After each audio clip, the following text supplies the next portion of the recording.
연락은 옵니다. 안부도 묻고 대화도 이어져요. 그런데 이상하게 그 사람과 연결되어 있다는 느낌은 점점 사라집니다. 연애에서만 이런 경험을 하셨나요? 사실 이 관계 양상은 연인뿐 아니라 친구, 동료, 심지어 상사와의 관계에서도 굉장히 자주 나타납니다. 오늘은 연락은 하지만 애정은 느껴지지 않는 관계가 어떤 구조에서 생기는지, 그리고 이 신호를 어떻게 점검해야 하는지 관계 전반의 관점에서 이야기해 보겠습니다. 대화는 있지만 감정이 오가지 않는다. 많은 사람들이 이렇게 생각합니다. 그래도 연락은 하잖아. 아예 끊긴 건 아니니까 괜찮은 관계겠지. 하지만 심리학에서 관계의 질을 판단할 때 가장 중요한 기준은 연결의 빈도보다 정서적 교류의 깊이입니다. 연락은 단순한 행동이고 애정은 감정의 흐름입니다. 이 연락이 유지된다고 해서 관계의 정서적 온도까지 유지되는 건 아니거든요. 이 둘이 분리되기 시작할 때 우리는 헷갈리는 관계 안에 들어가게 됩니다. 이런 관계의 가장 큰 특징은 대화는 이어지는데 감정이 축적되지 않는다는 점입니다. 내가 힘들다고 말해도 아 그렇구나 요즘 다 힘들지 정도로 끝납니다. 질문이 이어지지 않고 그 감정이 어떤 맥락인지 다시 한번 궁금해하지 않는 거예요. 이건 무례함의 문제가 아니라 이 정서적 관여도가 낮아진 상태입니다. 두 번째, 관계는 유지되지만 확장되지 않는다.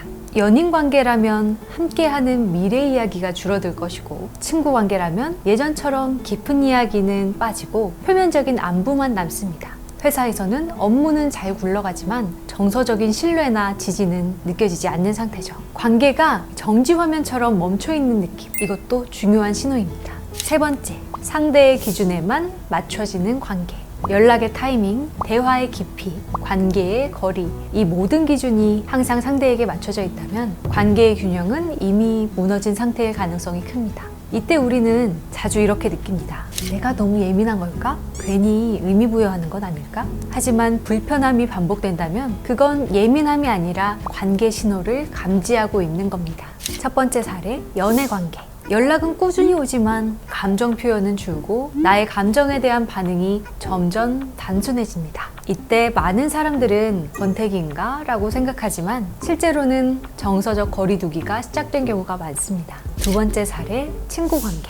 예전엔 깊은 고민을 나누던 친구가 요즘은 가벼운 이야기만 주고받고 내가 힘든 이야기를 하면 화제를 돌리는 경우도 있습니다. 이게 무조건 우정이 끝났다고 단정할 필요는 없지만 관계의 형태가 조금씩 바뀌고 있다는 신호일 수도 있습니다. 세 번째 사례, 직장 내 관계. 업무 연락은 정확하고 빠르게 할 수 있지만 인간적인 배려나 공감, 인정이 거의 없어질 수 있습니다. 이건 능력의 문제가 아니라 관계를 기능적으로만 유지하고 있는 상태입니다. 이런 경우 깔끔한 소통에서 좀 더 유능함을 발휘할 수 있는 분도 있지만 정서적 지지가 부족하면 오히려 내 능력을 다 발휘하지 못하는 분들도 있겠죠. 여기서 꼭 짚고 가야 할 게 있습니다.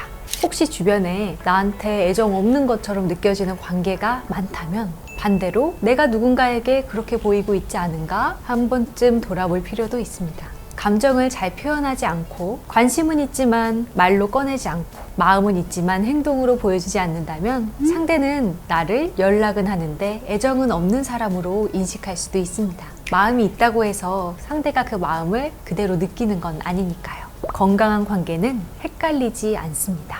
서로가 서로에게 정서적으로 다 있다는 느낌이 있습니다. 지금 내 주변에 연락은 하는데 애정은 없는 것처럼 느껴지는 관계가 있다면 한 번쯤 점검해 보세요. 그리고 동시에 내가 소중하게 생각하는 사람들에게 그 마음을 충분히 표현하고 있는지도 함께 돌아보셨으면 좋겠습니다. 트러스트에서는 연애뿐 아니라 친구, 직장, 가족 관계에서 생기는 이런 정서적 거리감과 혼란을 전문 상담사와 함께 정리할 수 있거든요. 관계를 정리해야 할지 아니면 다시 회복해야 할지 고민되실 때 혼자 판단하지 않아도 됩니다. 트러스트가 당신의 관계를 더 건강한 방향으로 바라볼 수 있도록 함께 도와드릴게요.